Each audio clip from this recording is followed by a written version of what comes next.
This Side of Paradise, by F. Scott Fitzgerald. Book 1, Chapter 4, Part 2. Still Calm. "Ghosts are such dumb things," said Alec. "They're slow-witted. I can always outguess a ghost."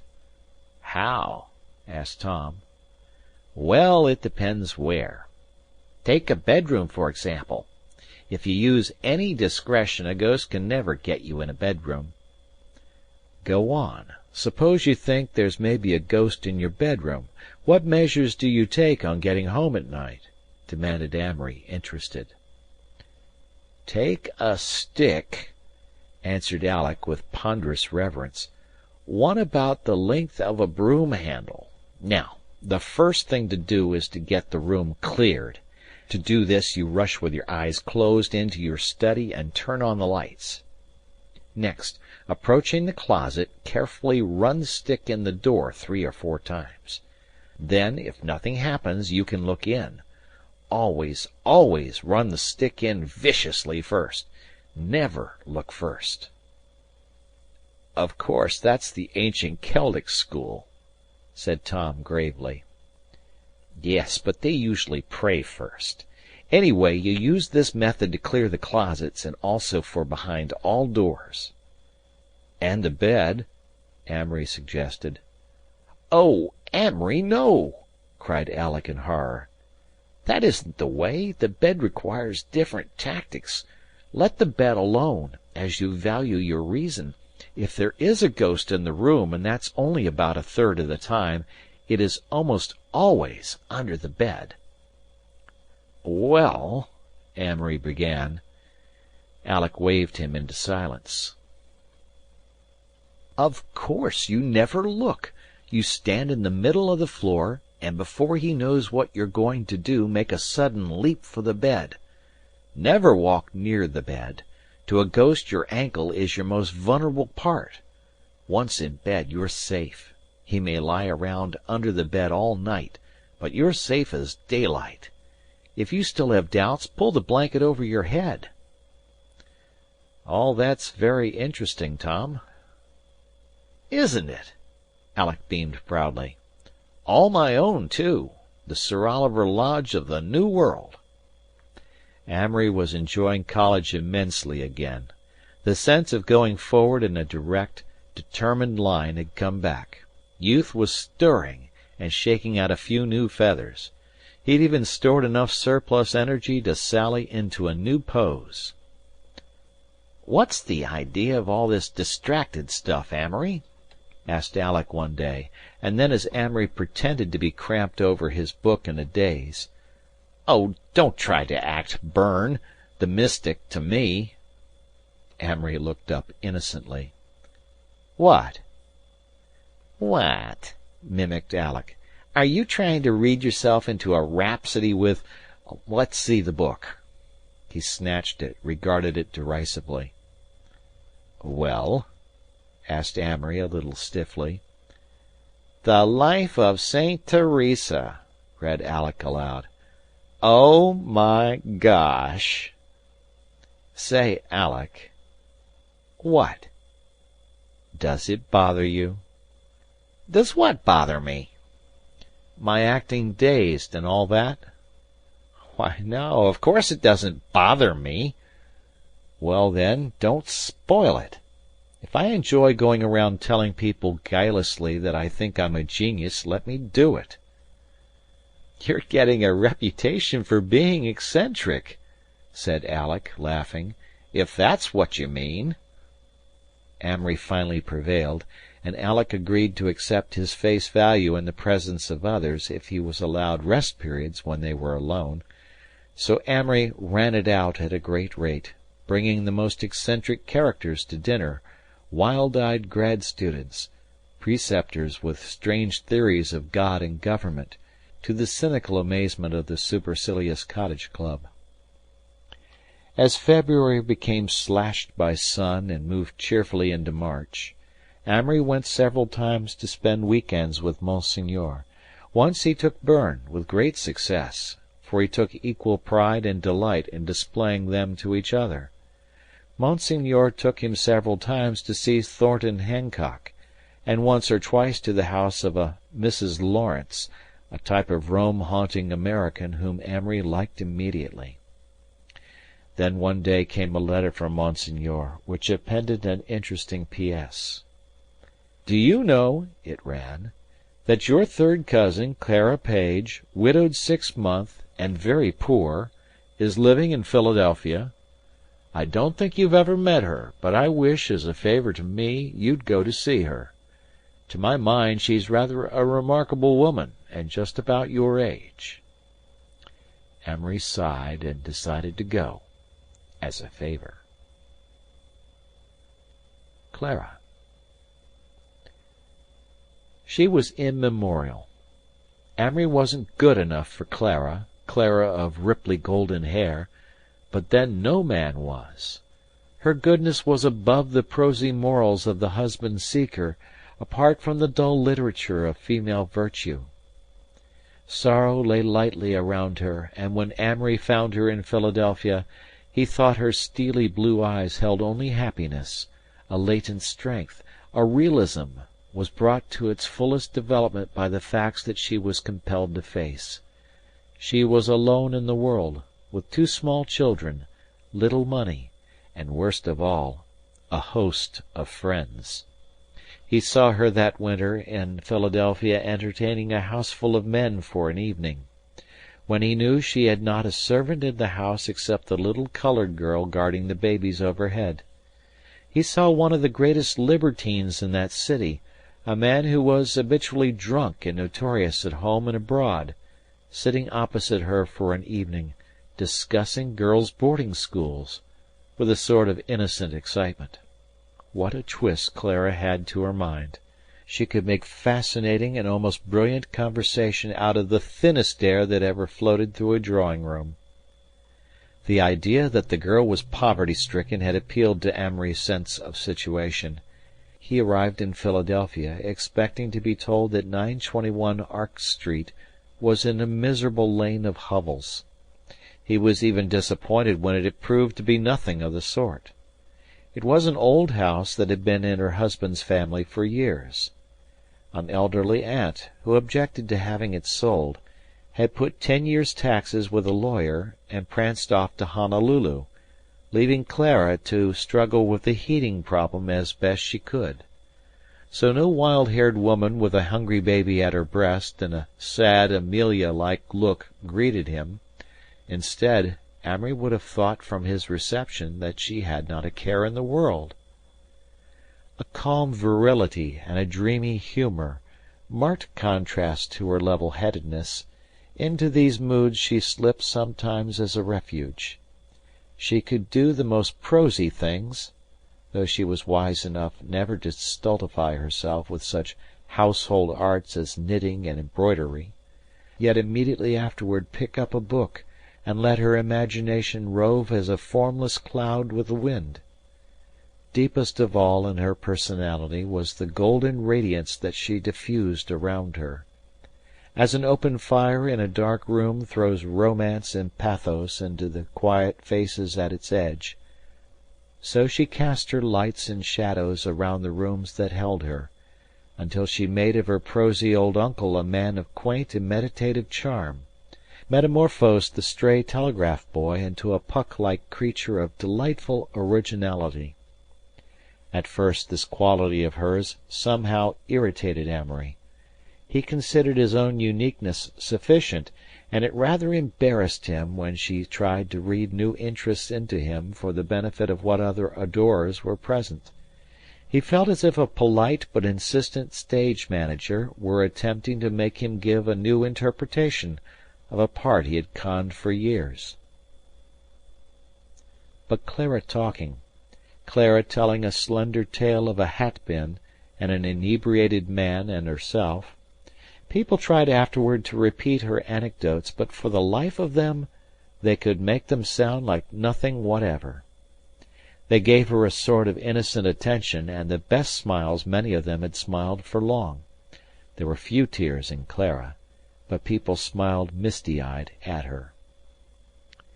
Very occasionally Amory stayed for little half-hours after the rest of the court had gone, and they would have bread and jam and tea late in the afternoon, or maple-sugar lunches, as she called them, at night. "You are remarkable, aren't you?" Amory was becoming trite from where he perched in the centre of the dining-room table, one 6 o'clock. "Not a bit," she answered. She was searching out napkins in the sideboard. "I'm really most humdrum and commonplace. One of those people who have no interest in anything but their children." "Tell that to somebody else," scoffed Amory. "You know you're perfectly effulgent." He asked her the one thing that he knew might embarrass her.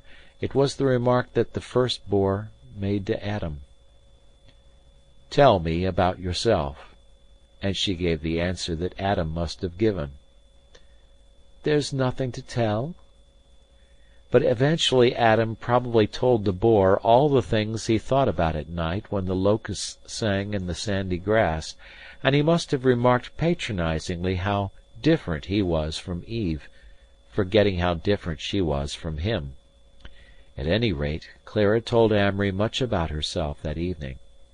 She had had a harried life from 16 on, and her education had stopped suddenly with her leisure. Browsing in her library, Amory found a tattered grey book, out of which fell a yellow sheet that he impudently opened. It was a poem that she had written at school about a grey convent wall on a grey day, and a girl with her cloak blown by the wind sitting atop of it, and thinking about the many-coloured world. As a rule such sentiment bored him, but this was done with so much simplicity and atmosphere that it brought a picture of Clara to his mind, of Clara on such a cool grey day with her keen blue eyes staring out, trying to see her tragedies come marching over the gardens outside. He envied that poem. How he would have loved to have come along and seen her on the wall and talked nonsense or romance to her, perched above him in the air. He began to be frightfully jealous of everything about Clara, of her past, of her babies, of the men and women who flocked to drink deep of her cool kindness and rest their tired minds as at an absorbing play. "Nobody seems to bore you," he objected. "About half the world do," she admitted. "But I think that's a pretty good average, don't you?" And she turned to find something in Browning that bore on the subject. She was the only person he ever met who could look up passages and quotations to show him in the middle of the conversation, and yet not be irritating to distraction. She did it constantly with such a serious enthusiasm that he grew fond of watching her golden hair bent over a book, brow wrinkled ever so little at hunting her sentence. Through early March he took to going to Philadelphia for week-ends.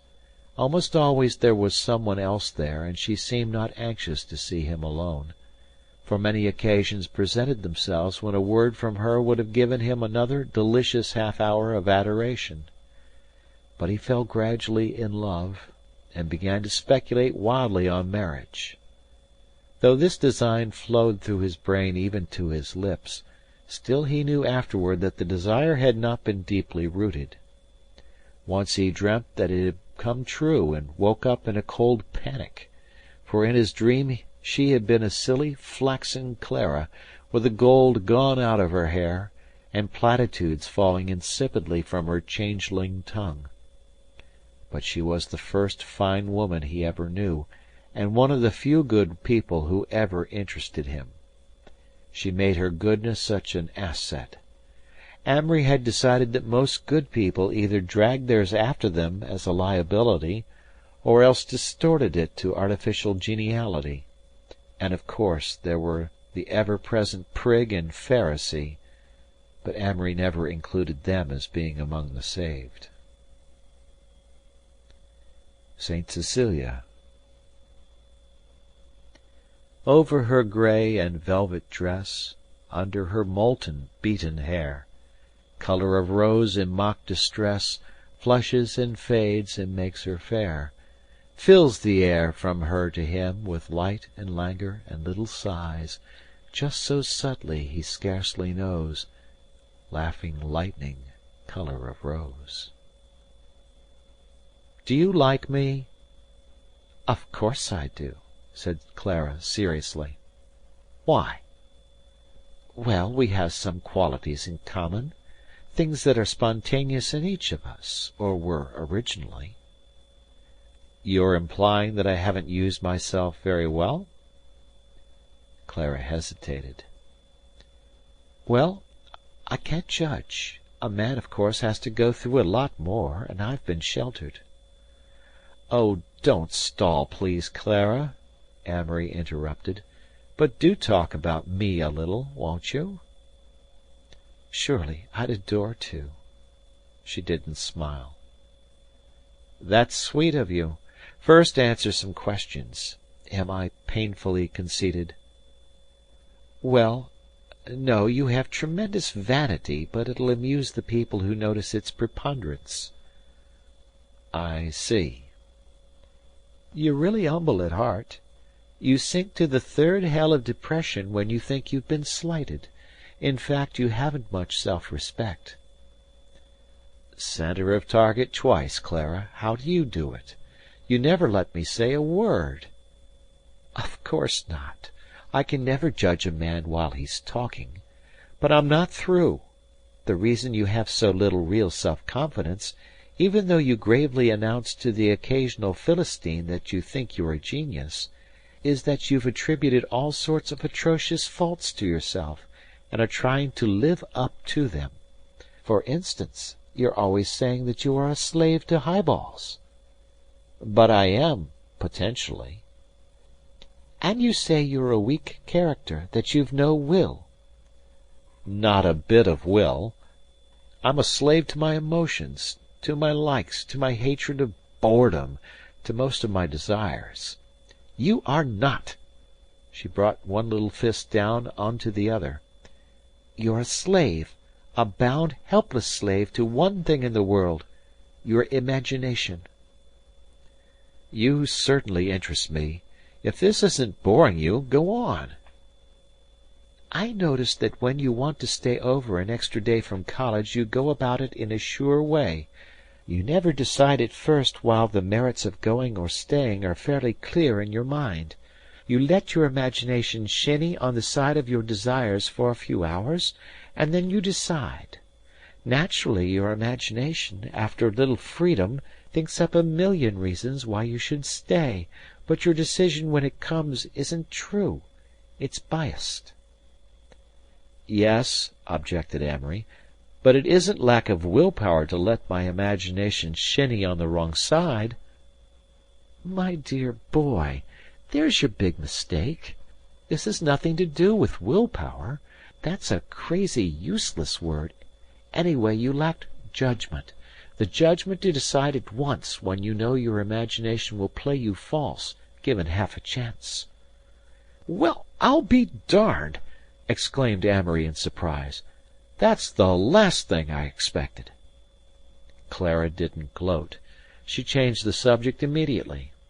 But she had started him thinking, and he believed she was partly right. He felt like a factory owner who, after accusing a clerk of dishonesty, finds that his own son, in the office, is changing the books once a week. His poor mistreated will that he had been holding up to the scorn of himself and his friends stood before him innocent, and his judgment walked off to prison with the unconfinable imp, imagination, dancing in mocking glee beside him. Clara's was the only advice he ever asked without dictating the answer himself, except, perhaps, in his talks with Monsignor Darcy. How he loved to do any sort of thing with Clara! Shopping with her was a rare Epicurean dream. In every store where she had ever traded she was whispered about as the beautiful Mrs. Page. "I bet she won't stay single long." "Well, don't scream it out. She ain't lookin' for no advice." "Ain't she beautiful?" Enter a floor walker. Silence till he moves forward, smirking.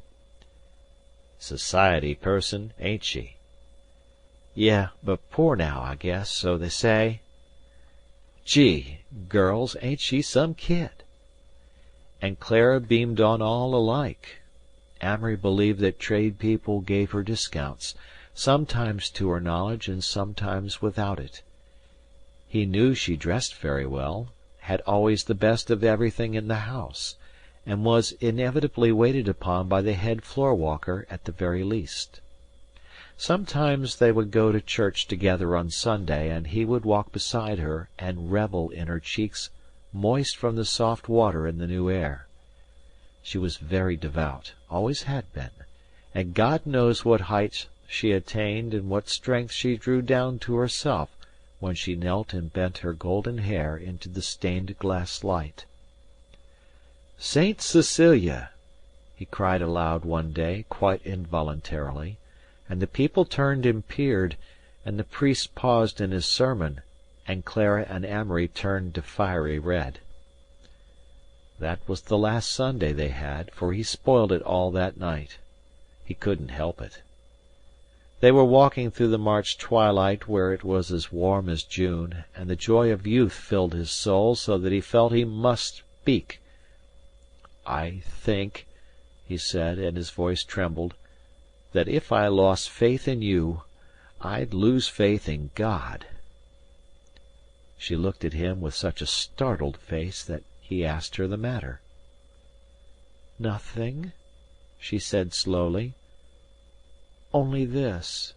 5 men have said that to me before, and it frightens me."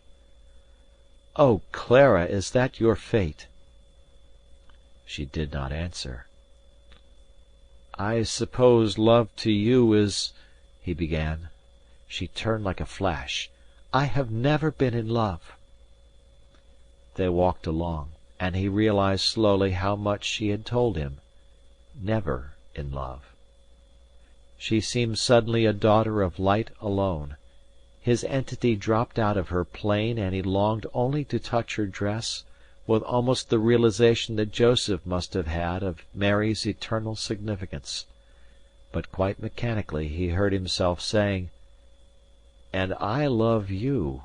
Any latent greatness that I've got is— Oh, I can't talk, but Clara, if I come back in 2 years in a position to marry you—" She shook her head. "No," she said. "I'd never marry again.